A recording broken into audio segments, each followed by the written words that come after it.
ಎಲ್ಲರಿಗೂ ನಮಸ್ಕಾರ. ನಾನು ಪದ್ಮಜಾ ಜ್ಯೋತಿಷಿ. ಜ್ಯೋತಿಷ್ಯ, ವಾಸ್ತು, ಆರೋಗ್ಯ, ಸೌಂದರ್ಯ ಸಲಹೆಗಳು. ಜ್ಯೋತಿಷ್ಯದ ವಿಷಯ.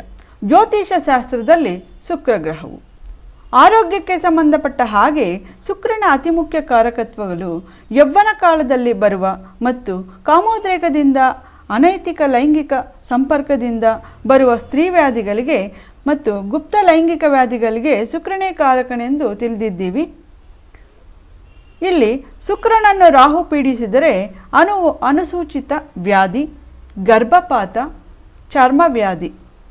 ಶುಕ್ರನನ್ನು ಕೇತು ಪೀಡಿಸಿದರೆ ಚರ್ಮವ್ಯಾಧಿ, ಲೈಂಗಿಕ ಆಸಕ್ತಿ ಇರುವುದಿಲ್ಲ, ಮಾನಸಿಕ ವ್ಯಾಧಿಗಳು.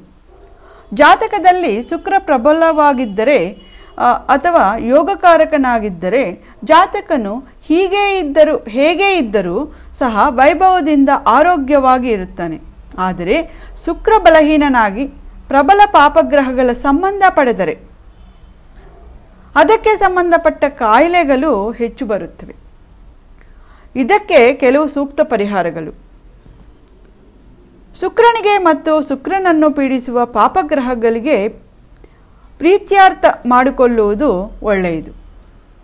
ಉದಾಹರಣೆಗೆ, ಶುಕ್ರವಾರಗಳಲ್ಲಿ ನಿಮ್ಮ ಆಹಾರದ ಒಂದು ಭಾಗವನ್ನು ಹಸುವಿಗೆ ನೀಡಿ, ಒಂಟಿಕಣ್ಣಿನ ಬ್ರಾಹ್ಮಣರಿಗೆ ಫಲಪುಷ್ಪ ಸಿಹಿ ಕೊಟ್ಟು ಸೇವೆ ಮಾಡಿ ಆಶೀರ್ವಾದ ಪಡೆಯಿರಿ. ಶುಕ್ರಗ್ರಹದ ಯಂತ್ರವನ್ನು ಪೂಜಿಸಿ ಶುಕ್ರಾಷ್ಟೋತ್ತರ ಪಠಿಸಿದರೆ ಒಳ್ಳೆಯದು.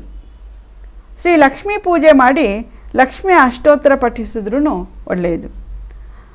ಇಲ್ಲಿ ಒಂದೊಂದು ಗ್ರಹಕ್ಕೆ ಇರುವ ದೇವತೆಗಳು. ರಾಹು ದುರ್ಗಾ ಅಷ್ಟೋತ್ತರ ಮಾಡಿದ್ರೆ ಒಳ್ಳೆಯದು, ಕೇತುವಿಗೆ ಗಣೇಶ, ಸೂರ್ಯನಿಗೆ ಶ್ರೀರಾಮ, ಬುಧ ಶ್ರೀ ಮಹಾವಿಷ್ಣು, ಚಂದ್ರ ಪಾರ್ವತಿ. ಈ ಗ್ರಹಗಳಿಗೆ ಸಂಬಂಧಪಟ್ಟ ದೇವರನ್ನು ಪೂಜೆ ಮಾಡಿದ್ರೆ ತುಂಬ ಒಳ್ಳೆಯದು. ವಜ್ರ ಅಥವಾ ಬಿಳಿಯ ಪುಷ್ಪರಾಗ ಅಥವಾ ಜಿರ್ಕಾನ್ ಅಥವಾ ಅಮೆರಿಕನ್ ಡೈಮಂಡ್ ಧರಿಸಿದ್ರೂ ಒಳ್ಳೆಯದು. ವಾಸ್ತು ವಿಷಯ. ವಾಸ್ತುಶಾಸ್ತ್ರದಲ್ಲಿ ಶುಭರಶ್ಮಿಗಳಿಂದ ಏನು ಪ್ರಯೋಜನ?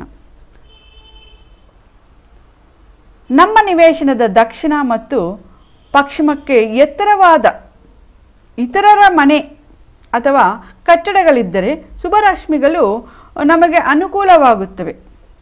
ಅದೇ ರೀತಿ ಒಂದು ವೇಳೆ ನಮ್ಮ ನಿವೇಶನದ ಉತ್ತರ ಅಥವಾ ಪೂರ್ವದಲ್ಲಿ ಎತ್ತರದ ಕಟ್ಟಡವಿದ್ದರೆ ಇದೇ ಶುಭರಶ್ಮಿಗಳಿಂದ ನಮಗೆ ಅನಾನುಕೂಲವಾಗುತ್ತದೆ.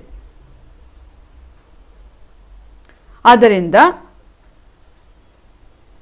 ನಿವೇಶನವನ್ನು ಕೊಳ್ಳುವಾಗ ಇದನ್ನು ಎಚ್ಚರಿಕೆಯಿಂದ ಗಮನಿಸಬೇಕು. ವಾಸ್ತುಶಾಸ್ತ್ರವು ಕೇವಲ ನಮ್ಮ ನಿವೇಶನ ಅಥವಾ ನಮ್ಮ ಮನೆಯ ವಾಸ್ತುವನ್ನು ಗಮನಿಸುವುದಿಲ್ಲ, ನಮ್ಮ ಪರಿಸರ, ನಮ್ಮ ನೆರೆಯ ವಾಸ್ತುವನ್ನು ನಮಗೆ ಅನುಕೂಲವಾಗುತ್ತದೆಯೋ ಎಂದು ಗಮನಿಸುತ್ತದೆ. ಇನ್ನು ಆರೋಗ್ಯದ ವಿಷಯ. ಆರೋಗ್ಯವೇ ಮಹಾಭಾಗ್ಯವೆನ್ನುವುದರಲ್ಲಿ ಋಣಾತ್ಮಕ ಆಹಾರ.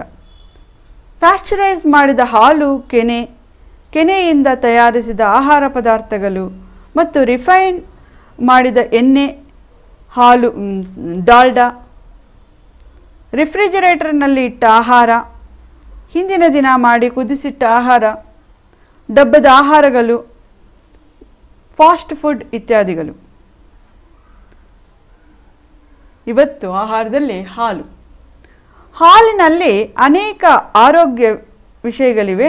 ಅದರಲ್ಲಿ ಕೆಲವು: ಹಾಲಿನಲ್ಲಿ ಹೆಚ್ಚು ವಿಟಮಿನ್ ಡಿ ಮತ್ತು ಕೆ ಹೆಚ್ಚಿರೋದ್ರಿಂದ ಇದು ಮೂಳೆಗಳ ಆರೋಗ್ಯಕ್ಕೆ ತುಂಬ ಒಳ್ಳೆಯದು. ಅಯೋಡಿನ್ ಇರುವುದರಿಂದ ಥೈರಾಯ್ಡ್ ಗ್ರಂಥಿಗೆ ಅತ್ಯವಶ್ಯಕವಾದದ್ದು.